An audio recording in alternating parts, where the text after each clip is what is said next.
성경 말씀 보겠습니다. 오늘은 다니엘서 마지막 12장입니다. 다니엘서 마지막인 12장 1절부터 13절 말씀까지 한 절씩 교독하도록 하겠습니다.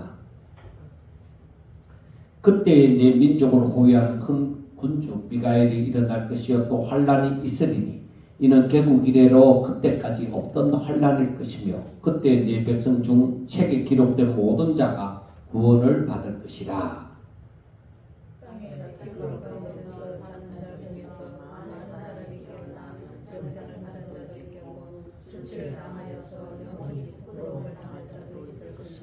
지혜 있는 자는 궁창의 빛과 같이 빛날 것이요 많은 사람을 옳은 대로 돌아오게 한 자는 별과 같이 영원토록 빛나리라. 다니엘아 마지막까지 이 말을 간수하고 이 글을 봉함하라. 많은 사람이 빨리 왕래하며 지식이 더하리라. 나 다니엘이 본즉 다른 두 사람이 있어 하나는 강 이쪽 언덕에 섰고 하나는 강 저쪽 언덕에 섰더니 그 중에 하나가 세마포 옷을 입은 자 곧 강물 위쪽에 있는 자에게 이르되 이 놀라운 일의 끝이 어느 때까지냐 하더라.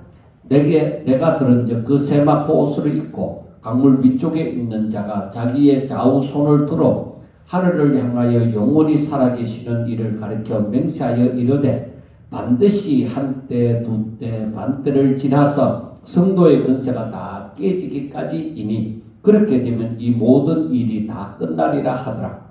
내가 듣고도 깨닫지 못한지라.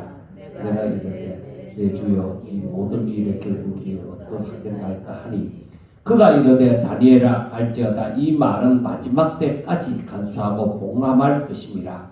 많은 사람들이 스스로 정결하며 기대할 것이나 악한 사람은 악을 행하리니 악한 자는 아무것도 깨닫지 못하되 오직 지혜 있는 자는 깨달으리라.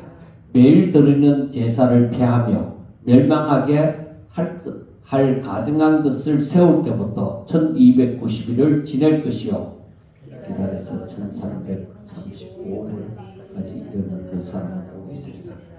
너는 가서 마지막을 기다리라. 이는 내가 평안히 쉬다가 끝날에는 내 몫을 누릴 것임이라. 아멘. 자, 예수님의 재림 직전에 대환란이 있을 것이다. 우리가 익히 잘 알고 있지만은 이런 대환란이 올 것이다. 그렇게 말씀을 하고 그리고 그 환란에서 승리한 어인들에게는 하나님의 사람들에게는 예비한 신령한 복과 영원한 생명을 주실 것이다 하는 예언을 하였습니다.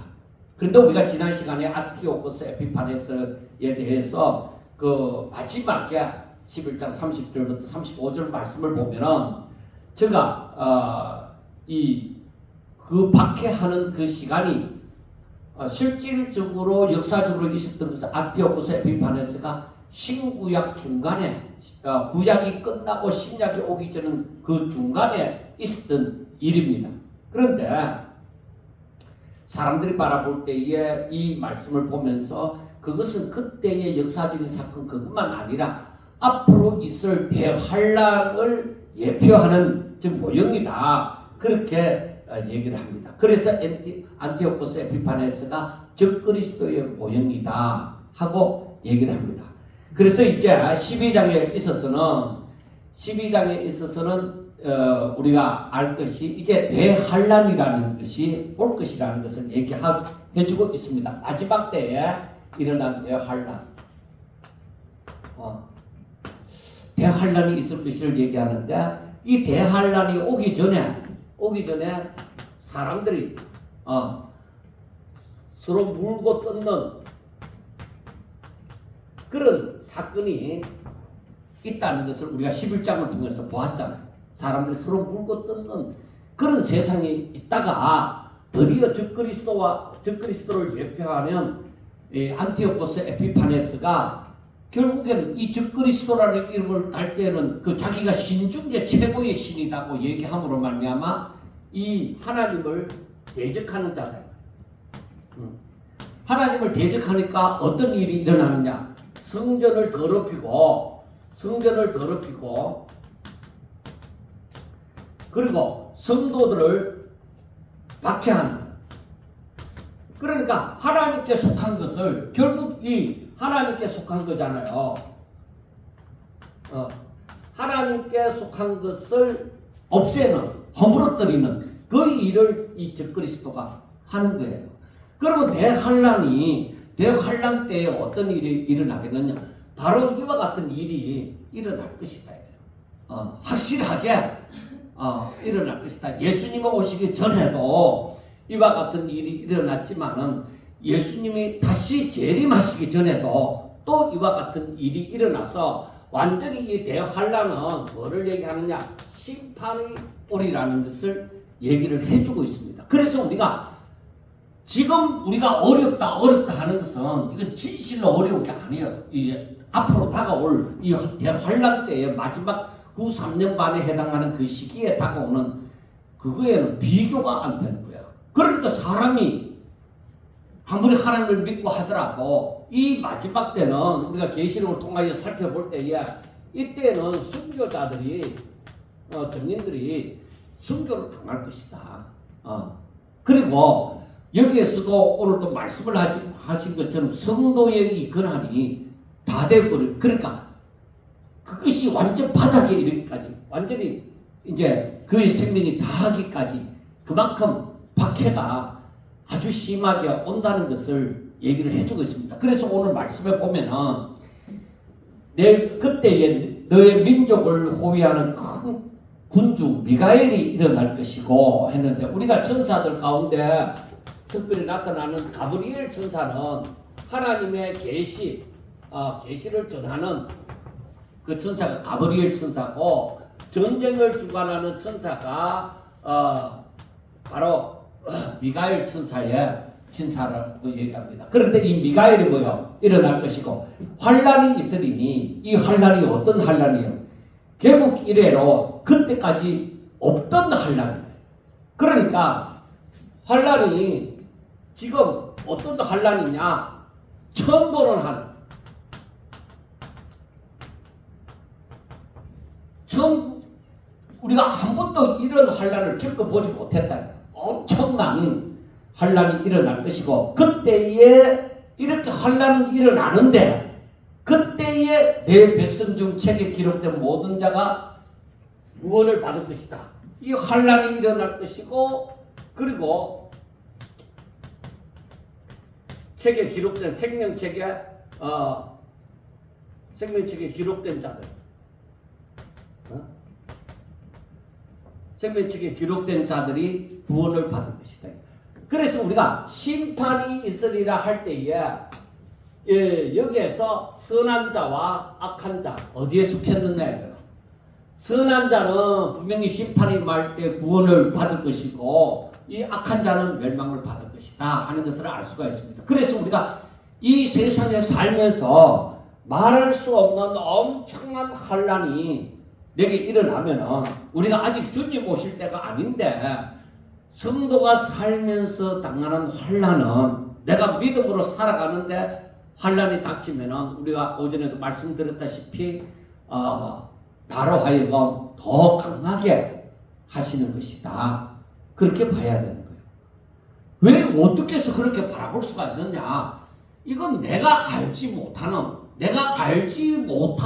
일을 만나든지, 혹은 하나님께서 하시고자 하는 일이 너무나도 엄청난 일인데 내가 감당을 할 수 없다 이거예요.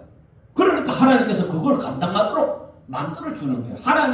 하나님께서 쓰시기에 합당한 도구로 만드시기 위해서 그러한 환란을 주시는 거예요. 그것을 우리가 연단이라고 하죠.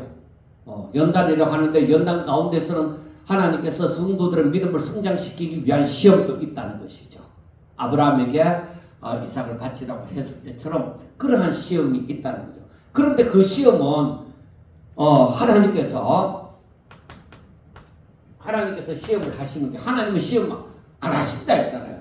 그런데 이 시험은 무엇이냐? 너희들이 하나님의 말씀을 준행하나 안 하나,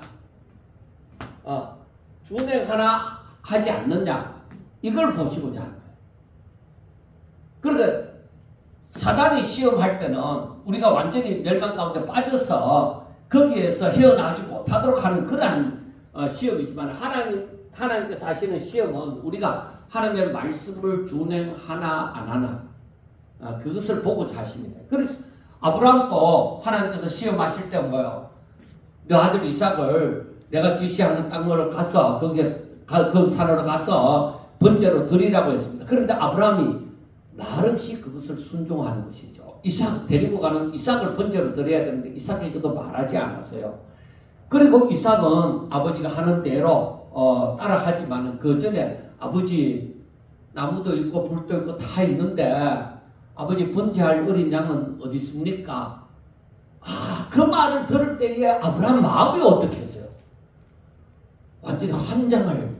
진짜 그 아버지는 하나님의 말씀을 순종하고자 하지만은 그런데 이삭이 자기 아들 이삭을 번제로 드리라고 했으니까 이 이삭을 이제 곧 죽어야 되잖아요. 죽어야 번제가 되잖아요. 살아있는 것을 번제로 드릴 수 없잖아. 죽어서 불태우는 것인데. 그런데 이삭이 그런 말을 할 때에 아브라함의 마음이 어떻겠느냐. 이건 부모로서는 이거 감당할 수 없는 일이에요. 그런데 아브라함이 하나님께서 준비하신다.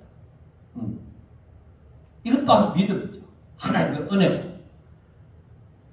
그리고 아브라함이 나중에 이삭을 눕혀놓고 칼을 들 때에 이제 내리치면 끝이잖아요. 그런데 하나님께서 아브라함아 부르십니다. 못 내리치더라고. 하나님께서 그거 알고 싶은 거예요. 너가 내 말대로 순종하나 안 하나. 너 믿음이 어디 있느냐. 그러니까 아브라함아 너 아들 이삭에 손대지 마라. 내가 이제 너가 얼마나 나를 사랑하는 줄 이제 알겠다. 그러니까 우리가 우리의 삶에서 항상 이 고백이 되어져야 되죠. 우리 삶의 고백, 하나님을 사랑하는 삶의 고백이 나와져야 되는 거예요. 그래서 이 고백이 나와지는 것은 뭐예요? 내가 없는 거야. 그럼 내가 나를 부인하고 오직 십자가를 지는 거예요. 그러니까 내가 죽는 거예요. 내가 죽어야만 예수가 사는 것이죠. 내 안에. 그러니까 우리가 하나님 앞에 신앙 고백을 한다는 것은 바로 그와 같은 우리가 여기 사도신경 신앙 고백이 아니라 바로 이 내 삶으로 내 신앙을 고백한다는 것은 내가 날마다 죽는 것을 바로 나는 오직 하나님의 뜻을 위하여 내가 죽나이다 하는 그 고백이죠. 그 하나님의 시험이 바로 그런 거다. 그런데 여기에 환난이라는 것은 이 마지막 때의 대환난은 이거는 사단이 성도에게 불어닥치는 환난입니다. 그러면 성도에게 불어닥치면은 안 믿는 사람들에게는 안 불어닥치겠느냐? 아니요. 안 믿는 사람은 더 욕심대로 악에 받쳐서 살려고 더 욕심대로 악을 행하게 되어지죠. 그러니까 이 믿음이 없는 사람들이 교회 안에서 생활했다 하더라도 이 나중에 진실로 믿는 사람을 강가에 가난하게 고하게 되어지죠. 찌르게 이제 이 사람이 진짜 예수 믿는 사람이고 이 사람이 어떤 사람이고 하는 것을 그러니까 같이 잘 안다고 하는 사람이 나를 잘 아는 사람이 오히려 그렇게 강가에 고발해버리는 그러한 일들이 일어나는 것이죠. 그러니까 그때 그럴 수밖에 없을 만큼 이 환난은 대단한 환난이죠. 결국에는 사탄이 성도를 괴롭히는 그런 환난이고 사탄이 또 하나님의 거룩한 것, 구별된 것 이런 성전도 더럽히는 것이죠. 그래서 사탄이 자기가 왕이 되고자 하는 것이죠. 자기가 최고가 하나님보다 더 위에 서려고 하는 것이죠. 그래 이 일이 분명히 모든 사람들이 하나님을 정말 제대로 믿는 사람이라면 다 알 정도로 이때가 오죠. 이러한 때가 온다. 얼마 전에 뉴스에서 AI가 이제 시뮬레이션을 하는데 영국에서 어떤 일이 일어났느냐면 AI가 여기 존재하고 이 지시하는 사람이 여기 있어요. 그리고 여기에는 탱크가 있습니다. 자, AI로 하여금 이 댓글을 부수라고 이 사람이 AI에게 명령을 합니다. 그런데 이 댓글을 부수려고 하는데 이 AI가 어떻게 하느냐면은 사람의 지시를 받아서 이 댓글을 부수는데 사람이 그걸 막을 일이 생겼다. 못 부수게 할 일이. 그러니까 이 AI에게 주어진 사람은 무조건 댓글을 부수는 거예요. 그러니까 AI가 다시 사람을 죽여버려요. 왜 못 부수게 하냐. 내 사명은 부수는 거다. 그래서 사람을 죽여버린 거예요. 그 다음에 야 이것은 안 되겠다 해서 AI에게 사람이 뭐라고 명령을 하느냐 하면은 사람은 죽이면 안 된다. 이렇게 되니까 이 중간에 뭐가 있냐면 통신이 교신할 수 있는 통신탑이 있단 말이에요. 그러니까 AI가 이제 사람은 죽이지 말라고 되어져 있으니까 통신을 완전히 부숴버리죠. 자기는 이 100%를 부수기 위해서. 그러니까 이 AI는 지금 세상에 있는 모든 지식을 다 가지고 있단 말이에요. 입력이 다 되어 있단 말이에요. 그리고 사람은 그럴 정도가 안 되거든요. 그러다 보니까 사람이 결국 AI를 만들어 놓고 AI가 이 탱크 부수는데 뭐 지금 드론으로 공격하고 전쟁하고 이래 하잖아요. 그런데 그게 나중에는 AI가 사람을 죽이는 일에 이제 사람을 지배하고 사람을 죽이는 일에 자기 말을 듣도록 하는 일에 이게 쓰인다는 것이죠. 그래서 이 영국의 학자가 AI에게 물어봤습니다. 사람이 이 AI를 만들어내므로써 가장 위험한 일이 무엇이냐? 앞으로 AI가 사람을 지배하는 일이라는 것이죠.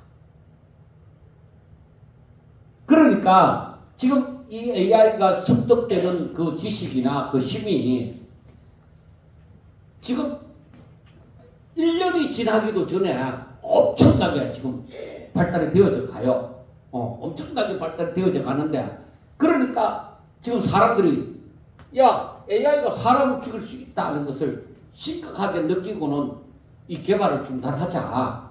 지금 어떤 법이 만들어지기 전에는 이게 곤란하다. 잘못하면 사람이 공격을 받는다. 이렇게 해서 한편에는 중단하는데 그걸 중단할 리가 있겠습니까? 사람 가운데서. 북한의 김일성이 같으면 중단하겠습니까? 절대 안 하죠. 그러니까 누군가는 만든다는 것이죠. 누군가는 만들어서 결국에는 이 AI가 종교 이런 건 없잖아요. AI에게 인격이라는 건 없잖아요. 그러면은 이게 뭐예요? 사람의 모양을 갖추었는데 사람이 아니잖아. 그래서 제가 감히 생각하기를 이걸 바로 무엇이냐? 가정한 것이다. 가짜가 가정한 거잖아요. 성경을 여러분들 보면 우상이 가정한 것이잖아요. 안티오코스 에피파네스가 이 그 11장에서 얘기하는 것도 이 제우스 신이나 이런 신상을 성전에 둔 거거든요. 그 거룩한 곳에 가증한 것이 쓴 것을 보거든 바로 끝났다 하는 것을 세상 끝났다 하는 것을 알아라고 말씀을 하잖아요. 그래서 제가 그 기사를 보고서 이제 JTBC인가 거기에서 하여튼 나왔는데 그 기사를 보면서 제가 깜짝 놀랐습니다. 시뮬레이션을 해도 지금 이렇게 나오는구나. 앞으로 이 AI가 더 많은 지식을 가질 것인데 나중에는 사람이 만들어 놓고 사람이 당할 것이다 하는 것을 이제 일부의 사람들은 다 알고 있는 거죠. 이제는 드러내놓고 이제 아는 것이죠. 그래 이것 앞으로 어떻게 될지 우리가 살아있을 동안에 어떻게 될지 우리가 한번 단정은 안 짓는다 하더라도 한번 두고 보시기를 바랍니다. 자, 그 다음 12장 2절에 땅의 티끌 가운데서 자는 자 중에서 많은 사람이 깨어나 영생을 받는 자도 있겠고 수치를 당하여서 영원히 부끄러움을 당하는 자도 있을 것이며 지혜 있는 자는 궁창의 빛과 같이 빛날 것이요 많은 사람을 옳은 대로 돌아오게 한 자는 별과 같이 영원토록 빛나리라 하고 말씀을 합니다. 자, 우리가 생명책에 기록되어진 모든 사람들이 다 구원을 받는 역사가 일어날 것이다 하고 분명히 말씀이 되어져 있습니다. 말씀이 되어져 있는데 2절부터 다시금 보면은 거기에서 지혜로운 자와 지혜롭지 못한 자로 이제 나누어지는 것이죠. 이것은 결국에 뭐냐? 믿음을 가지고 하나님을 믿는 사람과 하나님을 믿지 않는 사람의 그 나눔이라고 보면은 될 것입니다. 자, 여기에서 보면은 뭐라고 했어요? 땅의 티끌 가운데 자는 자 중에서, 그러니까 이미 죽은 자죠. 많은 사람이 다시 깨어난다. 무덤에서 일어나서 이제 완전한 심판에 이르게 되어지는데, 그 가운데서 영생을 당하는 자와 영생을 얻을 자와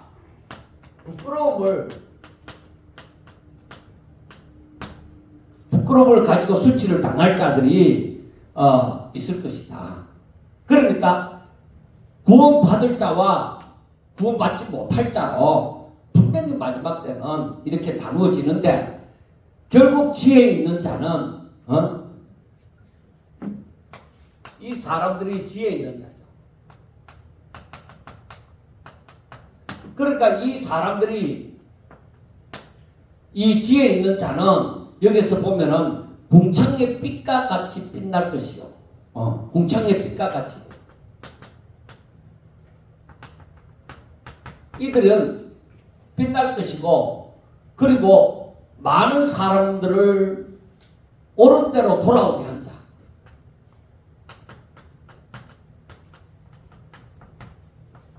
사람을 돌아오게 한 자.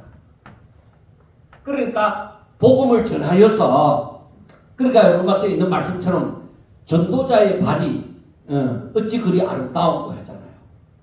그러니까 그 많은 마지막 때 많은 사람들을 돌아오게 한 사람들은 별과 같이 영원토록 빛난다.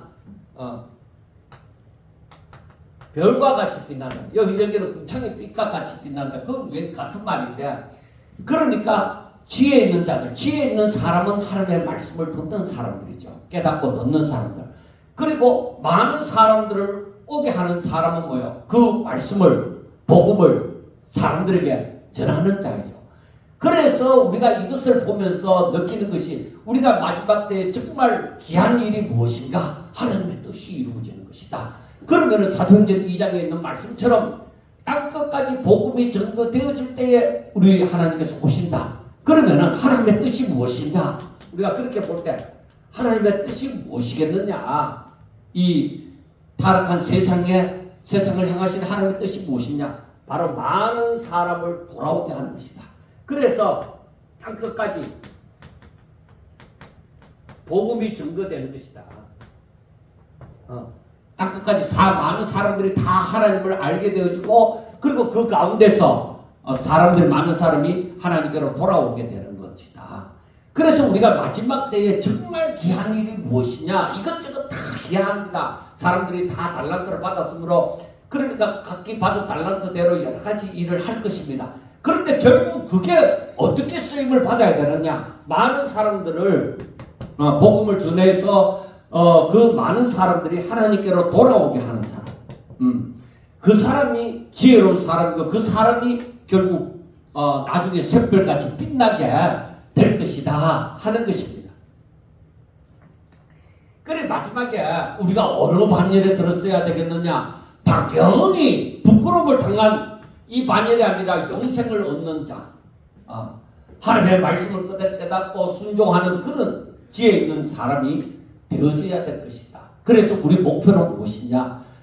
꼭 한나를 만났을 때 그때만 목표가 아니라, 사도행전 2장에서 성령을 받은 사람들에게 말씀을 했지만은, 우리가 어디서든지 우리 주의 제자가 되어져서 복음을 전하는데 우리가 힘을 쓰고 애를 써야 될 것이다, 이 말입니다. 그래서 제가 이번에 캄보디아 갔을 때에 더 크게 그런 부분을 느끼면서, 그래, 우물도 파주고 집도 지어주고 먹을 것을 사주고 애들 교육을 위해서 학교도 지어주고 하는 거 다 좋은데 그 가운데 복음이 없으면 저것들이 다 타락을 한다. 자, 우리나라에 연세대학교나 세브란스 병원이나 이런 병원, 학교 뭐 여러 가지 그 선교사님들이 와서 많은 것을 전쟁이 일어나고 난 다음에도 많은 것을 전해줬다면 구호 문자 같은 걸 전해줬는데 그 가운데서 진짜 바로 되어지는 사람들이 누구냐? 복음을 받아들인 사람이에요. 그리고 그 복음이 이제 점점 이제 밝히 드러나게 되어져서 어두운 데서 복음도 없는 나라가 이제 복음이 들어옴으로 이제 밝히 이제 이 빛으로 이제 이 말씀을 깨닫게 되어져서 다른 사람들에게 복음을 전함으로 그리고 우리나라의 근성이 또 열심히 있잖아. 죽도록 하는 그런 열심이 있으니까 그래서 우리나라에 급하게 이렇게 복음이 전하여지는 거예요. 그러면 하나님께서 왜 이 자그만 땅덩어리 대한민국을 이렇게 사용하고 또 지금 또 온 세계에 복음 안 들어오는 나라가 없잖아.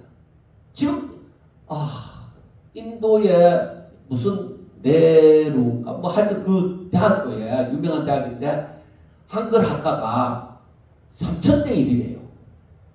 한글 학과 들어가려고 하면은 인구는 원래 많지만은 3,000대 1이라는 거야. 그런데 우리는 그 3,000대 1의 경쟁을 할 필요도 없이 우리는 다 한국말을 알잖아. 그렇게 생각하면 얼마나 복되냐. 그러니까 세계 어느 곳에도 지금 다 한글 어찌됐든 한글이 전하여지는 거야.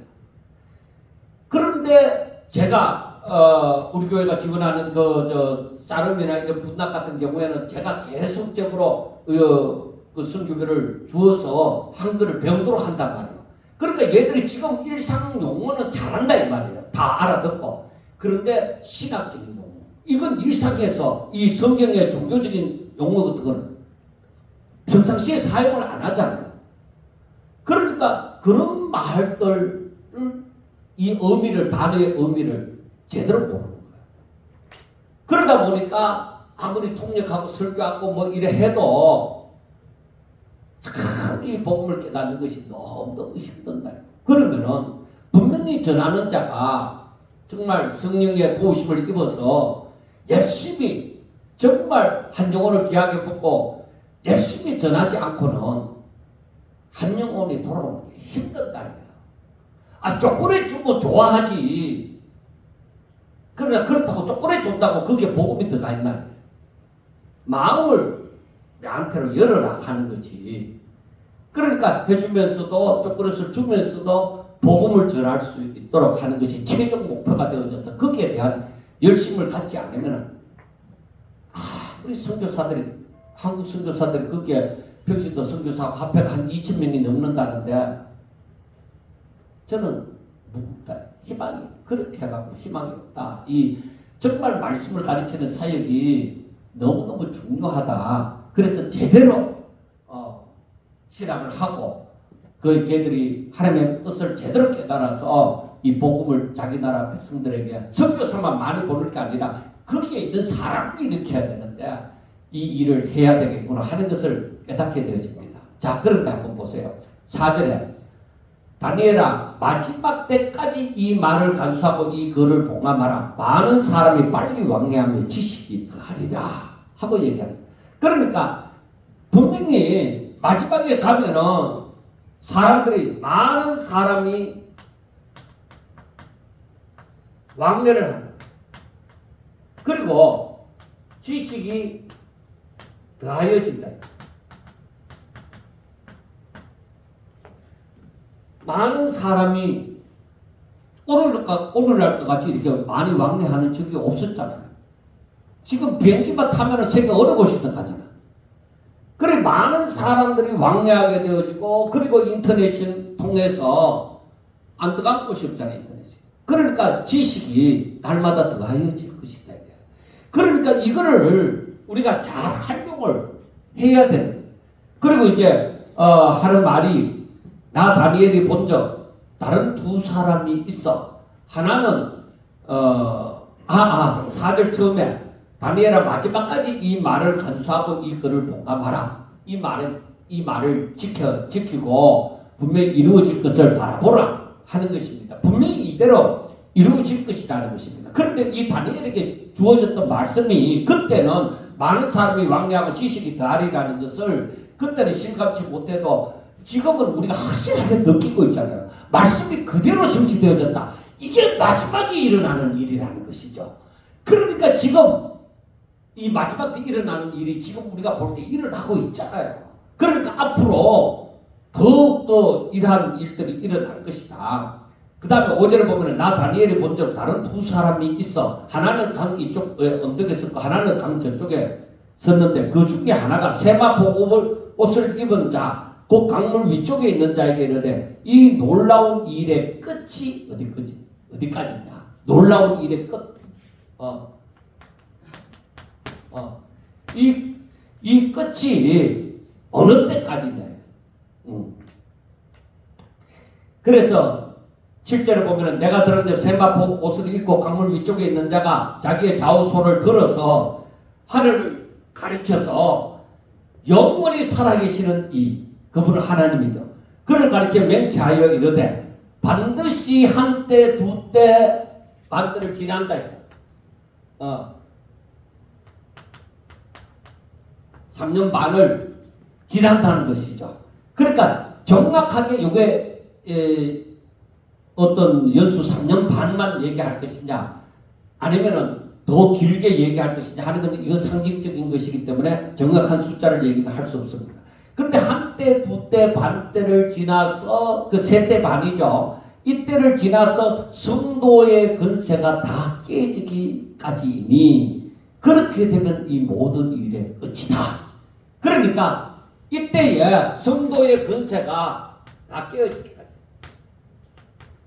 얼마나 핍박이 심하였으면 많은 사람이 계시록에 있는 것처럼 순교자의 수가 차기까지 많은 순교자들이 나온다는 것입니다. 그러니까 사탄의 발악이죠. 완전한 발악입니다. 그런데 그때는 모든 것이 다 끝난 이 사단의 세상이 되는 것이 아니라 그때가 되면은 모든 것이 다 끝난다는 거예요. 자, 우리가 그 때문에 알아야 될 것이 정말 세상의 끝이 오리라는 것을 확실하게 알고 있어야 됩니다. 알고 있고 지금 벌써 이 일은 지금 이루어지고 있잖아요. 이루어졌잖아요. 그리고 AI에 대한 것은 지금 계속 개발되고 있잖아요. 그런데 이 개발이 저는 분명히 오래 가지 않는다고 봅니다. 지금까지 발달되어 온 속도보다 앞으로 발달될 속도는 더 빠르다고 봅니다. 왜? 하나님께서 성도들의 기다리고 기다림이 어느 때까지니까 하는 호소를 들으심으로 성도들의 그 날을 감하여 주기 위해서 이 날이 속히 오리라고 저는 보고 있는 것입니다.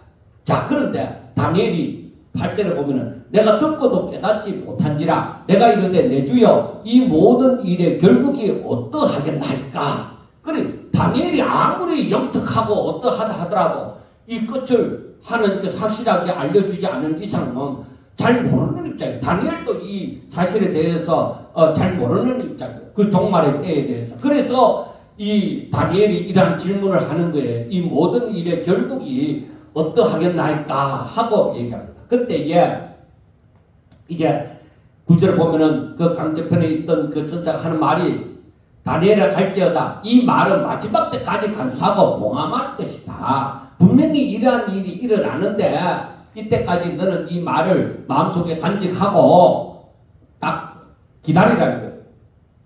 그런데 10절에 보면은 많은 사람이 연단을 받는다. 그때가 되면은 많은 사람이 연단을 받는다. 많은 사람이 연단을 받아서 어떻게 되느냐? 많은 사람이 연단을 받아서 이 연단 받음으로 말미암아 스스로 정결하게 되어지고, 그리고 희게 할 것이니 깨끗하게 되어진다는 거죠. 정결하다는 말은. 그리고 또 한 사람, 악한 사람. 악한 사람은 더욱 악을 저지른다. 그러니까 마지막 때에 가면은 악한 사람은 더 악을 저지르고 선한 사람은 더욱더 선한 일을 한다는 거예요. 그래서 악한 자는, 이 악한 사람은 깨닫지도 못한다. 원래 이 사람들은 하나님을 찾지도 않고 하나님을 알지도 못하잖아요. 그래 이 사람들은 깨닫지도 못한다. 왜 그러냐? 저들은 더욱더 악에 빠지도록 이걸 깨달을 일이 없습니다. 그러니까 이렇게 환란이 닥치고 이렇게 세상에 아직까지 없던 일이 일어나도 저들은 이걸 절대로 못 깨닫습니다. 그러니까 오히려 이 복음 전하는 자들을 오히려 잡아 죽이고 순교자를 많이 만들어내는 것이죠. 그런데 악한 사람은 더욱더 악을 저지르면서 알지 못하고 깨닫지도 못하지만은, 그러나 저 앞에서 말했던 지혜로운 사람은 어떻게 되느냐? 지혜로운 사람은 깨닫는다. 분명히 우리가 알아야 돼. 하나님께서 이 지혜로운 사람, 하나님을 사모하고 말씀을 사모하고 하나님의 뜻대로 살기를 원하는 사람들에게는 성령이 역사합니다. 이건 학문으로 깨닫는 게 아니에요. 분명히 성경을 알고 듣고 믿는 사람들에게는 성령이 역사해서 분명히 깨닫게 되어지는 역사예요. 이건 학벌의 문제가 아니에요. 그리고 이때가 되면은 매일 드리는 제사, 매일 드리는 제사를 폐할 것이다. 우리가 11장에 보면서 그 안티오쿠스 에피파네스가 매일 드리는, 유대인들은 매일 드리는 제사를 없애고 성전 안에 가증한 것을 두었죠. 우상을 두었죠. 그리고 멸망하게 할 가증한 것, 멸망받을 가증한 것을 세우게 되어진, 성전에 세우게 되어진다. 그래서 이것이 이런 일이 대환란 때에 있을 것인데, 그러나 사람이 이 대환란을 이기고 견딘 사람들, 그래서 1335일 하고 1290일에서 35일이가 더해진 거예요. 그런데 이 대환란을 이긴 사람, 죽고 난 사람, 이 사람들에게는 복이 있습니다. 너는 가서 마지막을 기다리라. 이는 내가 평안히 쉬다가 끝날에는 내 몫을 누릴 것이다 하고 얘기합니다. 그러므로 우리는 이 대환란 때에 어떻게 하겠느냐, 이런 환란이 닥치면 앞으로 이런 경제적인 어려움을 통해서 분명히 사람이 무엇을 바라보도록 세상이 만들어질 것이다. 무엇을 의지하도록. 그래서 해결책이 어디 있냐? 해결책을 세상에서 찾는다 하면 그 사람은 분명히 세상에 빠질 것이다. 해결책을 이러한 가운데서 그래 세상의 종말에는 이렇게 어렵다 해서 이런 때에 어떻게 되어야 되느냐? 지혜 있는 자가 되어야 된다는 것이죠. 그리고 영생을 내가 구원을 받았다는 것을 알고 이 영생, 이 하나님 주신 생명으로 지혜 있는 자가 되어져서 더욱더 하나님의 말씀대로 살고자 하고 힘쓰고 애쓸 때에, 그때에 바로 성령의 도우심의 역사가 일어나는 것이죠. 그런데 악을 행하는 자들처럼 오히려 믿음에서 떠나버리면은, 자기의 위치에서 떠나버리면은 그 사람은 멸망받을 자와 함께 멸망을 받을 수밖에 없는 입장에 도달한다는 것이죠. 그래서 우리가 다니엘서를 이렇게 마지막으로 보면서 절대적으로 우리가 세상에서 어려움을 당할 때 실망하거나 좌절하거나 하지도 말고, 그리고 내가 먹고 살려고 억지로 악한 세력에 빠져들 이유는 없다는 것입니다. 오히려 다가올 영원한 나라, 즉 이 일이 닥치는 거 보니까 얼마 있지 않아서 우리 주님이 완전히 심판하실 날이 온다 하는, 오히려 그런 확신을 가지고 믿음을 가지고 오히려 하늘에 소망을 두고 새 하늘과 새 땅에 대한 소망을 가지고 우리는 신앙의 절개를 지킬 수 있어야 된다 하는 것입니다. 그래서 평소에 별거 아닌 사람같이 보여도 끝까지 믿음을 지키는 사람을 우리는 귀하게 보셔야 됩니다. 사람이 하나님에게서 떠나고 이상하게 순종해서 벗어나는 다른 핑계를 대고자 할 때에 자기를 쳐야 되는 거예요. 내가 생명이 끝나는 것도 아닌데 내가 벌써부터 이 순종의 삶에서 하나님의 영광을 위한 삶에서 내가 벗어나서 그 짐을 지려고 하지 않구나 하는 이것을 깨달아야 돼요. 그래 그걸 우리가 깨달을 때에 내가 내 자신을 쳐서 더욱더 쳐서 하나님의 말씀에 복종하는 삶을 살 수가 있는 거예요. 이게 훈련이에요. 하나님께서는 우리가 알지 못하는 방법으로 별의별 방법으로 다 역사를 하실 거예요. 그래서 하나님께서 지혜로운 사람에게는 분명히 깨닫는 역사가 일어납니다. 그런데 악한 사람들은 말이요 더욱더 악하여지면서 이걸 아무리 전하고 하더라도 저들이 절대로 못 깨달아요. 쉽게 하게 돼요.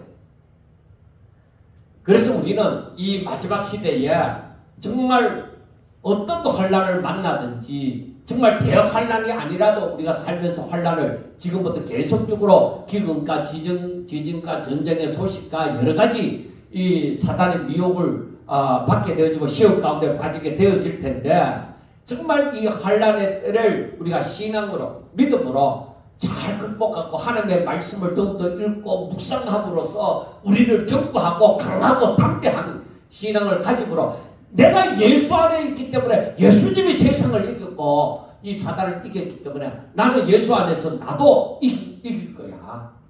오직 내 자신을 하나님 앞에 맡기고 나는 먹든지 마시든지 무엇을 하든지 간에 오직 하나님의 영광을 위하여 살 거야 하면서 하나님 앞에 기도할 때 하나님 나는 힘이 부족하고 연약해서 정말 내 자신이 언제 넘어질지 나도 나를 못 믿습니다. 그래 하나님은 나를 너무나도 잘 아시지 않습니까? 그러니까 내가 너무 힘들어서 넘어지지 않게 해달라. 그리고 내가 다른 사람보다 나음으로 말미암아 교만하지도 않게 해달라. 그렇게 우리가 평소에 기도를 해야 돼요. 그리고 잠언서에 있는 말씀처럼 하나님 나를 너무 가난하게도 마옵시고 너무 부하게도 마옵소서. 가난해서 실족하여 넘어질까 너무 부해서 교만해질까 두렵다. 그래서 우리는 무엇이 내 중심이 될 것이냐 오직 하나님과 나와의 관계입니다. 사랑입니다. 그래서 아주 돈독한 그런 사랑의 관계 속에서 끝까지 하나님 앞에 영광 돌리며 하나님의 사람으로 불리움을 받고 어디 있든지 자랑하는 것이 이 하나님의 것, 진정한 것을 자랑하는 세상의 것이 아니라 신령한 것을 자랑하는 저와 여러분들이 되셔서 정말 남은 생애를 누가 뭐라고 하더라도 정말 하나님 앞에 칭찬받는 하나님 보시기에 좋은 그런 생애를 살아갈 수 있기를 주의 이름으로 축원합니다. 기도드리겠습니다. 하나님 아버지 저희들이 담대하게 하여 주시옵소서. 하나님의 말씀을 듣고 믿음으로 말미암아 어떤 일이 닥친다 하더라도 실족하지 않고 좌절하지도 아니하고 오직 믿음을 가지고 승리의 그날을 바라보고 우리 주님께서 오셔서 저희들을 데려가실 그날을 생각하면서 하루라도 단 한 시간이라도 하나님께서 떠나는 일이 없도록 하여 주시고 오직 믿음으로 지혜로운 자의 삶을 살아갈 수 있도록 도와주시옵소서. 예수님 이름으로 감사하며 기도드리옵나이다. 아멘.